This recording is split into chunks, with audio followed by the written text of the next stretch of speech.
ये निकाह हरगिज नहीं होगा। ऐमन से सिर्फ मैं शादी करूंगा। मैं अब्बू, मैंने आपसे एक जरूरी बात करनी है।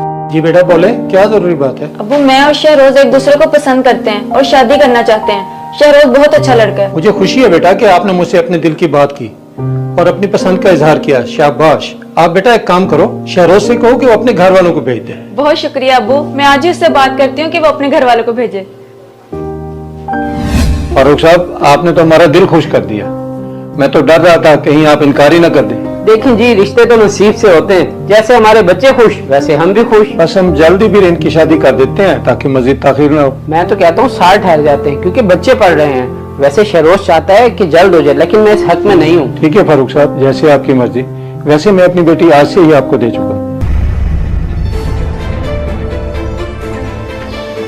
ये निकाह हरगिज नहीं होगा। ऐमन से सिर्फ मैं शादी करूंगा। इधर मेरी जान पे बनी है और आप लोग मुस्कुरा रहे हैं। शर्म का मुकाम है आप सबके लिए। यहाँ मुस्कुराना बनता है। पहले तुम मान नहीं रहे थे और आज तुम मान गए हो शादी के लिए, तो आओ बैठो, तुम्हारा निकाह कर देते हैं। क्यों काजी साहब? क्यों नहीं जी, अगर आपकी इजाजत हो तो अभी बिस्मिल्लाह कर देते हैं। आए बैठे यहाँ। एक मिनट, ये आखिर चल क्या रहा है? क्या आप निकाह नहीं कर रहे? घबराओ नहीं, मैं बताता हूँ तुम्हें। असल में हम परेशान थे कि तुम शादी क्यों नहीं कर रहे, इसलिए मैंने अमन को फारूक साहब के पास भेजा। और मैंने अंकल को इमोशनल ब्लैकमेल किया ताकि वो तुम्हें मना सके, मगर अंकल तो मास्टरमाइंड निकले। क्या प्लान बनाया इन्होंने? और हम सबने मिलकर तुम्हारे साथ ये गेम की, और यासिर को भी हमने ही तुम्हारे पास भेजा था और तुम फंस गए। मतलब आप सबने मिलकर मुझे बेवकूफ बनाया? नहीं बेटा, बेवकूफ नहीं बल्कि दूल्हा बनाया है। अब शर्माओ नहीं। काजी साहब बिस्मिल्लाह करें।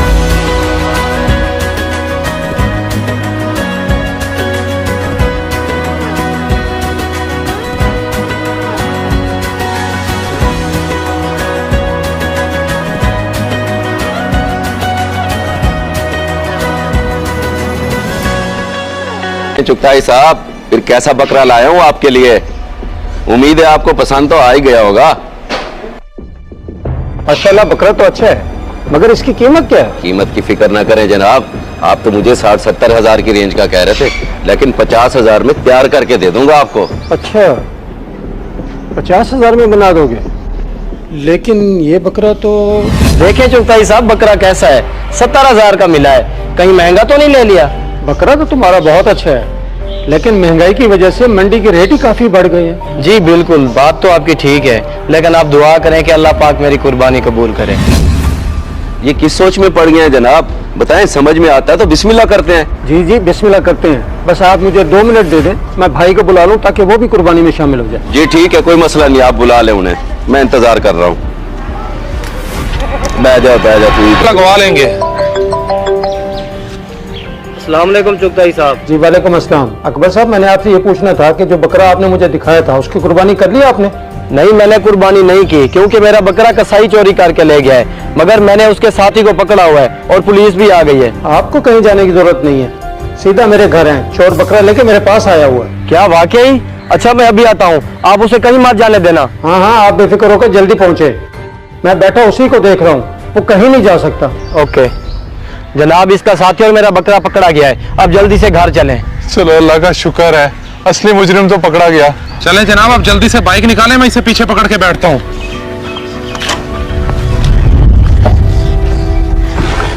चुगताई साहब मैं बैठा हूँ, बस जरा जल्दी कर ले, मुझे देर हो रही है। जनाब यही है मेरे बकरे का चोर, पकड़ ले इसे। अच्छा, तो ये है कसाई के रूम में चोर। चल थाने देखते हैं तू कैसे बकरा हलाल करता है। चुगताई साहब, ये आपने अच्छा नहीं किया, मुझे अंदाजा भी नहीं था कि आप मुझे पकड़वाने की साजिश कर रहे हैं। बहुत गलत किया आपने ये। ज्यादा बकबक ना कर, जब तुम दोनों को दूंगा ना सलाखों के पीछे, फिर पता चलेगा किसकी साजिश है। चल। जनाब मैं चोर नहीं हूँ, सारा इसका कसूर है। भाई मैं तेरे आगे हाथ जोड़ता हूँ, इनको सब हकीकत बता दे, मेरी कोई गलती नहीं है। ये बेचारा सच कह रहा है, इसका कोई कसूर नहीं है, बल्कि सारी गलती मेरी है। सेठ ने मेरे साथ बदतमीजी की थी तो मैं इसे सबक सिखाना चाह रहा था। अच्छा, तो इतनी सी बात के पीछे तूने बकरा चुरा लिया। जो जुर्म किया इसकी सजा तो तुझे जरूर मिलेगी। चल।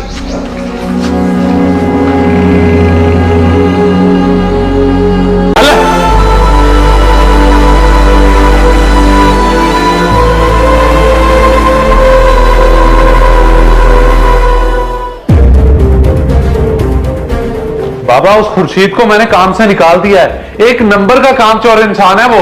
सिर्फ आपके कहने पे मैंने उसे रखा था और अब मैं अपनी मर्जी से गार्ड रखूंगा। बेटा इतना गुस्सा करने की क्या जरूरत है? और उस गरीब ने ऐसी कौन सी गलती कर दी जो तुमने उसे नौकरी से निकाल दिया? वो मनहूस बाहर बैठा सो रहा था। ये तो शुक्र है मैंने उसे मौके पे पकड़ लिया।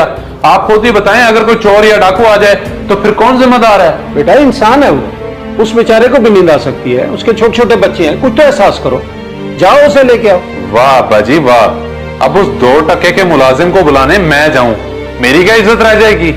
आप दफा करें, ज्यादा एहसास करने की जरूरत नहीं है। अब मैं कैसे समझाऊं इस लड़के को, हर वक्त फजूल में गुस्सा करता रहता है।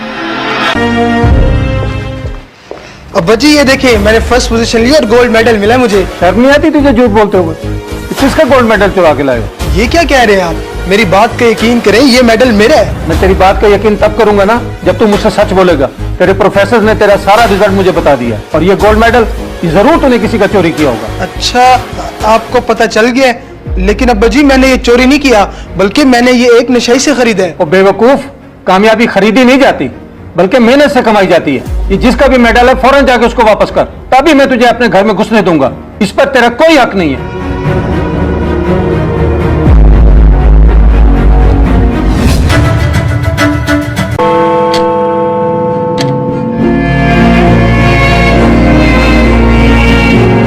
शेख साहब, कहाँ जा रहे हैं इतनी गर्मी में? आपकी तबीयत को ठीक नहीं लग रही, खैरियत तो है? बस यार तबीयत कुछ ठीक नहीं है, डॉक्टर के पास जा रहा था चेकअप के लिए। खैरियत तो है? आप अकेले जा रहे? बेटा कहाँ है आपका, वो क्यों नहीं लेकर गया? यार उसको और भी बहुत सारे काम होते हैं, बड़ा मसरूफ होता है, तो मैंने सोचा मैं खुद ही चला जाता हूँ। माजरत से मुझसे खड़ा नहीं हुआ जा रहा, मैं चलता हूँ। क्या हुआ शेख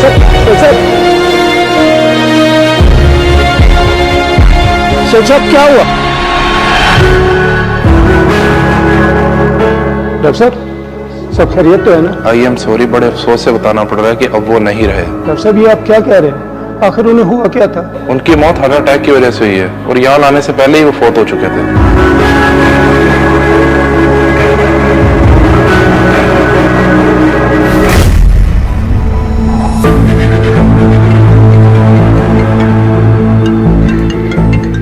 किसी मौलवी इशफाक की कॉल आ रही है, ये ले कर ले बात। असूल के मुताबिक ये मोबाइल अब तो जीत चुका है, फिर मैं कैसे कॉल उठा लूं? चल कर ले बात, दिल छोटा ना कर, क्या पता बेचारे की कोई इमरजेंसी हो। इस मौलवी को क्या अखीर आई हुई है जो मुझे कॉल कर रहा है? हाँ चाचा। रोज बेटा आपके वाले साहब का इंतकाल हो गया। क्या? मखदूम मेरे अब्बा का इंतकाल हो गया यार। अल्लाह खौफ, चल चल।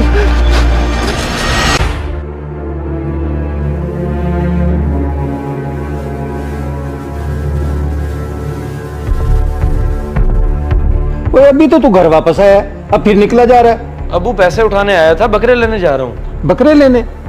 लेकिन कल तो तू कह रहा था कि मंडी बहुत तेज है, आखिरी दिनों में लूंगा। अब अचानक कैसे इरादा बदल गया? अब मंडी नहीं जा रहा, मैं जा रहा हूँ किसी देहात से लेने। अभी नेट पे पोस्ट देखी है मैंने, बहुत ही सस्ते मिल रहे हैं वहां से।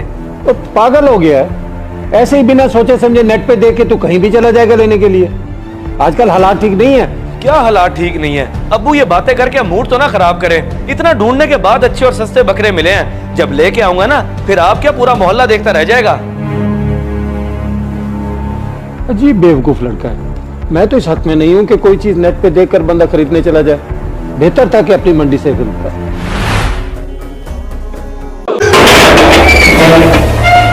और नूरी, नूरी कहाँ छुपी हुई है? जरा बाहर निकल के देख, आज तेरे घर कौन आया है। चौधरी माफ कर दे हमें, आखिर हमने तेरा क्या बिगाड़ा है?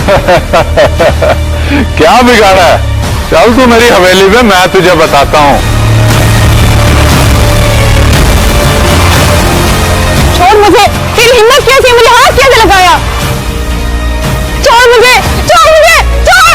वो तेरी जुर्रत कैसी हुई गांव की बेटी का हाथ पकड़ने की? बाजी आप यहाँ? मैं तो इसके शौहर मुनीर का पूछने आया था। दरअसल वो अपने पैसे नहीं दे रहा ना। और बकवास बंद कर, मैं तेरी सारी हकीकत जान चुका हूँ। बड़े चौधरी साहब, ये मेरी बहन नूरी है, इसके शौहर को आपके बेटे ने पकड़ रखा है और छोड़ने के लिए बहुत गंदी शर्त रखी है। आप समझ रहे हैं ना? क्या ये बात सच है बेटा? जी ये बिल्कुल सच है। अब कहीं वो मेरे शोहर को नुकसान न पहुंचा दे। तो फिक्र न कर बेटी, मैं देख लूंगा उसे। इसलिए मैं यहाँ आया हूँ कि तेरे शर से इनको बचा सकूं। और मुझे अफसोस हो रहा है अपनी तरबियत पर कि तुझे मैं औरत का एहतराम नहीं सिखा सका। ये क्या बोली जा रहे हैं अब्बा जी? और किसकी इतनी मजाल की ये सब करे? मैं उसे गोली ना मार दूं? तो फिर तेरी यही सजा बनती है। पकड़ लो इसको और काल कोठरी में डाल दो। मैं इसको खुद अपने हाथों से गोली मारूंगा।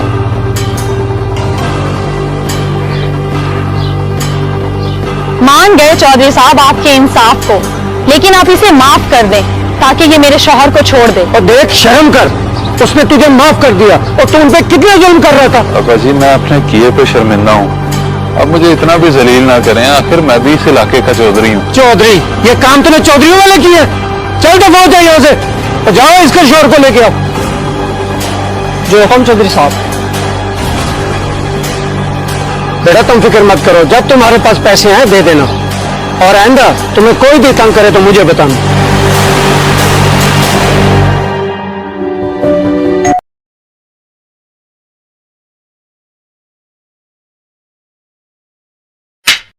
चल इस बूटे को रोक।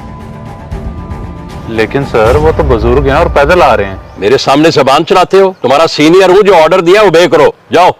Sorry sir.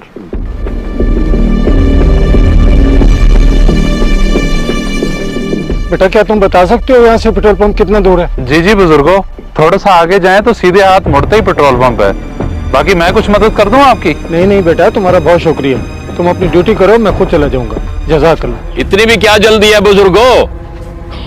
कहां से आ रहे हैं, कहां जा रहे हैं? लगता है इससे कोई आपकी रिश्तेदारी है जो ऐसे ही छोड़ दिया इसने आपको। रिश्तेदारी तो कोई नहीं है बेटा, मगर इंसानियत ही सबसे बड़ा रिश्ता है। और इंसानियत का तकाजा ये है कि आप कॉपी और लाइसेंस चेक कराएं। ये पेट्रोल खत्म होने का बहाना करके आप बच नहीं सकते। बेटा इस उम्र में मुझे झूठ बोलने की क्या जरूरत है? कागजात देखने हैं तो ये लो कागजात। दिखाएं। ये तो ठीक है, लेकिन आपने हेलमेट नहीं पहना हुआ, आपका चालान होगा। या तो 400 का चालान भर दें या 200 मुझे दे दें। इसका मतलब है तुम मुझसे रिश्वत लेना चाहते हो? ये तो कोई बात ना हुई कि हेलमेट की वजह से तुम मेरा चालान कर रहे हो, जबकि मैं पैदल आ रहा हूँ। सर छोड़ें, बुजुर्ग आदमी है और ऊपर से गर्मी भी है। बकवास बंद कर, तुझे ज्यादा फिक्र है ना, खुद भर ले चालान। ओ चाचा जी, पहले आपका होना था 400 का चालान, अब मैं 500 का कर रहा हूँ। इसे भर के ना डॉक्यूमेंट्स ले लेना। जाओ। ठीक है बेटा, तुम कर लो चालान, मैं तुम्हारी शिकायत भी करूंगा और ये चालान भी भर लूंगा। बहुत शुक्रिया।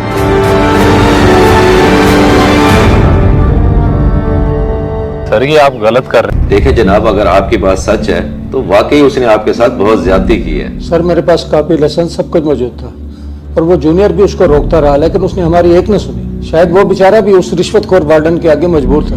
देखिए आपके साथ जो हुआ उसके लिए मैं माजरत खा हूँ और आपका बहुत शुक्रिया कि आप यहाँ तशरीफ लाए और इस मसले की निशानदेही की। बस जरा यूसुफ के खिलाफ मजीद सबूत इकट्ठे कर लें, फिर इंशाअल्लाह महकमाना कार्रवाई करेंगे। शुक्रिया जनाब, आपसे मिलकर बहुत खुशी हुई कि हमारे डिपार्टमेंट्स में आप जैसे लोग भी मौजूद हैं। शुक्रिया की कोई बात नहीं, आप इमाम मस्जिद है और हमारे लिए मोअज़्ज़िज़ हैं। आपका नंबर मैंने नोट कर लिया है, इंशाल्लाह आपको अच्छा रिस्पांस मिलेगा। आए मैं आपको बाहर तक छोड़ दूं।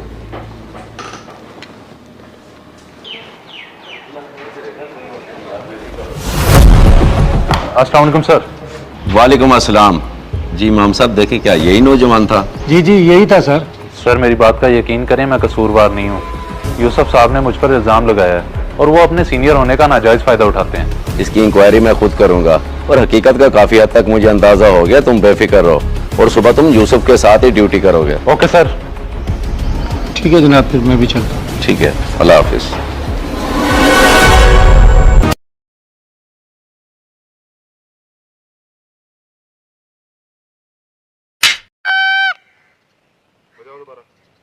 बेटा अल्लाह का नाम लो, ये बाजा जाकर कहीं और बजा लो, यहाँ मेरे जैसे बुजुर्ग रहते हैं। ओ, मेरा बाजा मेरी मर्जी। आज वैसे भी जश्न आजादी है, तुम कौन होते हो मुझे रोकने वाले? और जश्न आजादी है तो इसका क्या मतलब कि तुम लोगों को तंग करो? तुम्हें पता भी है इस मुल्क की आजादी के लिए हमने कितनी कुर्बानियां दी। और कर दी ना वही बुड्ढा वाली बात। जाओ चाचा जी, जाकर अपना काम करो और मुझे ये आजादी के भाषण ना सुनाओ। वैसे मुझे अफसोस है आज की इस नौजवान नस्ल पर, जो अपने बुजुर्गों की कदर नहीं करते, इस मुल्क की खाक करेंगे।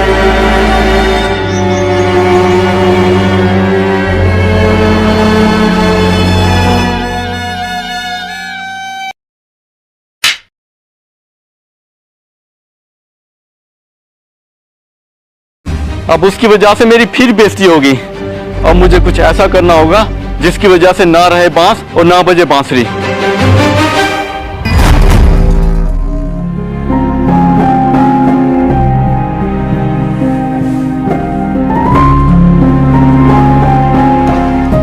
जी बुजुर्गो, सब खैरियत है? बेटा अगर बुरा ना मानो तो मुझे अगले चौक तक छोड़ दोगे? मैं पैदल नहीं चल सकता, थक गया हूँ। आपकी बड़ी मेहरबानी होगी। जी कोई मसला नहीं बुजुर्गो, आए बैठे, मैं आपको छोड़ देता हूँ। बहुत शुक्रिया बेटा, जज़ाकल्लाह।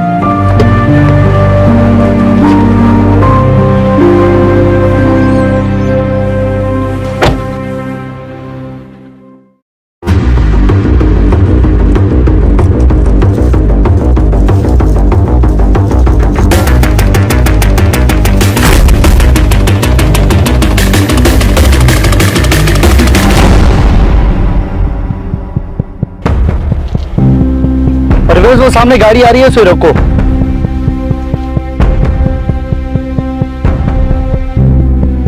जी भाईजान। जनाब, हमें आपकी गाड़ी की तलाशी करनी होगी। काइंडली आप हमारे साथ ताउन कीजिए, क्योंकि इस रास्ते से मंशियात की खरीद और फरोख्त बहुत बढ़ गई है। जी सर, क्यों नहीं, मौजूद शहरी होने के नाते मेरा फर्ज बनता है कि मैं आपके साथ पूरा ताउन करूं। आ रहा हूं मैं। आ जाए बुजुर्गो आप भी। चल जाओ, गाड़ी की तलाशी लो।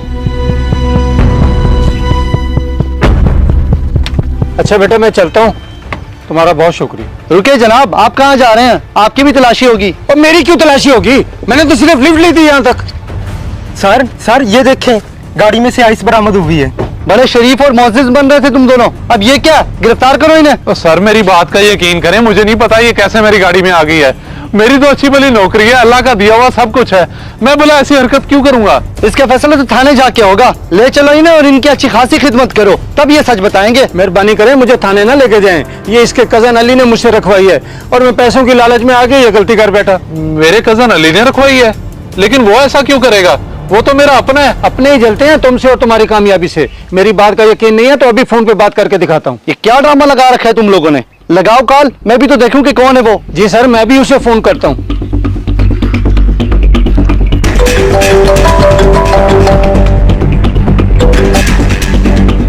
हाँ मामा, सुनाओ, काम हुआ या नहीं? रख दी उसकी गाड़ी में आई? हाँ रख दी है, और अब तक तो वो पकड़ा भी गया होगा। तुम बताओ बाकी पैसे कब दे रहे हो? हाँ, अभी आगे ले लो।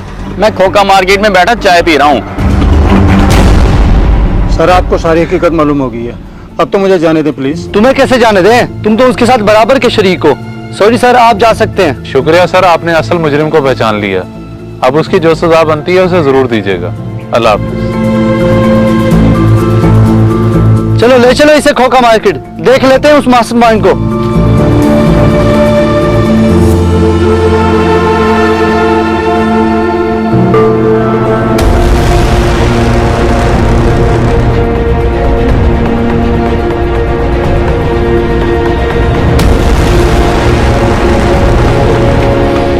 छोड़ो मुझे, क्या किया मैंने? क्यों पकड़ रहे हो मुझे?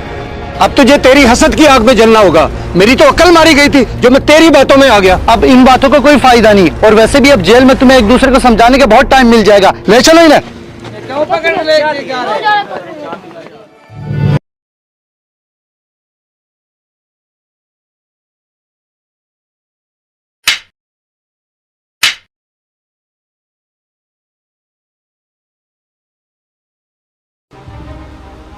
अच्छा सर, वो एक खाता और भी था आपका 3000 का। और खाता? लेकिन बेटा मैंने तो कल शाम को ही सारा क्लियर कर दिया था, अभी और खाता कहाँ से आ गया? जी सर, आपने अपना तो क्लियर कर दिया था, लेकिन ये आपके बेटे के दोस्त का है। उसका फिर से? चलो मैं अपने बेटे से बात कर लूं, फिर देखता हूँ इसको। ठीक है सर।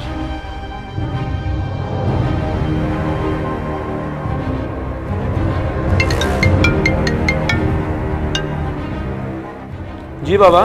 बेटा ये 3000 रुपए का खाता फिर बना खड़ा है तुम्हारे दोस्त का। वो दुकानदार मुझसे पैसे मांग रहा है। हाँ जी बाबा, वो बना हुआ होगा तो दे देना आप। एक दफा होता है, दो दफा होता है, ये चौथी बार उसके पैसे भर रहे हैं हम। उसने तो रूटीन ही बना लिया हर माह की। अच्छा, कुछ नहीं होता, आपको पता तो है उसके हालात का। अगर हमारी तरफ से थोड़ी सी सपोर्ट हो जाती है तो इसमें क्या बुराई है? सपोर्ट? चलो मैं घर आ रहा हूँ, फिर करते हैं बात। वाह भाई वाह, ये सही पीछे पड़ गया इसके।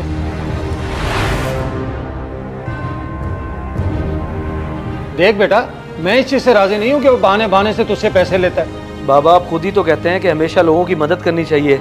दूसरों के लिए हेल्पिंग हैंड बनना चाहिए। अगर मैं अपने दोस्त की मदद करता हूँ तो इसमें क्या हर्ज है? बेटा मदद एक दो बार ही होती है, उसने तो आदत ही बना ली है तुमसे पैसे निकलवाने की, और उधर दुकान का हर माह खाता अलग। तो क्या मतलब है आपका? ये दोस्ती नहीं है, मुफाद है उसका। वो तो साफ नजर आ रहा है। देखो बेटा, दोस्तियां देखभाल के की जाती हैं, खानदानी लोग कभी ऐसा नहीं करते जो वो तुम्हारे साथ कर रहा है कि हाथ दो और पूरा बाजू ही खींच ले। वो बस कर जाए बाबा, अगर वो लोग नहीं है फाइनेंशियली स्ट्रांग तो कम से कम उस पर ऐसे इल्जाम तो ना लगाएं। चलो, जो लोग बड़ों की बातें नहीं समझते फिर उनको वक्त ही बेहतर तरीके से समझाता है।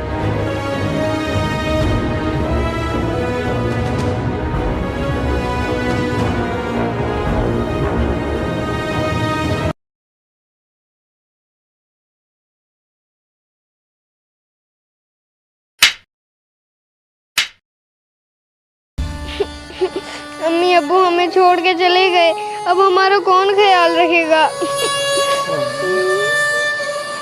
ना रो बेटा ना रो, ऐसे रोने से तेरा बाप वापस थोड़ी आ जाएगा। चाचू मैं कैसे ना रूं? मेरे बाबा मुझे बहुत प्यार करते थे और मेरी हर ख्वाहिश पूरी करते थे। अरे बेटा, मैं करूंगा ना आपकी ख्वाहिश पूरी। जब भी किसी चीज की जरूरत हो मुझे बताना, मैं हूं ना आपके साथ। हाँ तेरे चाचा ने उम्मीद तो दिलाई थी मदद के लिए। तू घर चल, मैं जाकर देखती हूँ। देखो भाभी, सीधी सी बात है, अब मैं इस पोजीशन में नहीं रहा कि आपके घर के बिल भी अदा कर सकूं। आप कहीं और से बंदोबस्त कर लें। मगर बिलाल भाई, आपके भाई की वफात के बाद हमारा इस दुनिया में रहा ही कौन है? आखिर कहाँ जाऊँ मैं? कुछ तो खुदा का खौफ करे। अभी कुछ दिन पहले यकूब की कफन दफन का सारा खर्चा मैंने उधार लेके किया है, अभी मुझे वो तो उतारने दे। अगर खर्चा किया है तो बहुत अच्छी बात है। आपका छोटा भाई था, सारी जिंदगी आपकी खिदमत की है उसने। लो जी, कौन सी खिदमत? मैंने उस मरहूम से कभी 1 रुपया तक नहीं लिया और खानदान की इज्जत बचाने के चक्करों में खुद मकरूज हो गया हूँ। अब जाओ यहाँ से। ठीक है भाई, सही कहते हैं कि जब शौहर सर पर ना रहे तभी रिश्तों की पहचान होती है। कैसा मौसम आ गया दिन।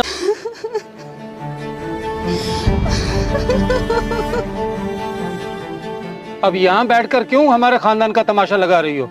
जाओ घर। अपनी किस्मत को रो रही हूँ और तुम्हें इससे क्या मतलब? जाओ अपना काम करो, आए बड़े खानदान की इज्जत के ठेकेदार। भाड़ में जाओ मेरी तरफ से। और वैसे भी अब मेरा तुमसे कोई रिश्ता नहीं है।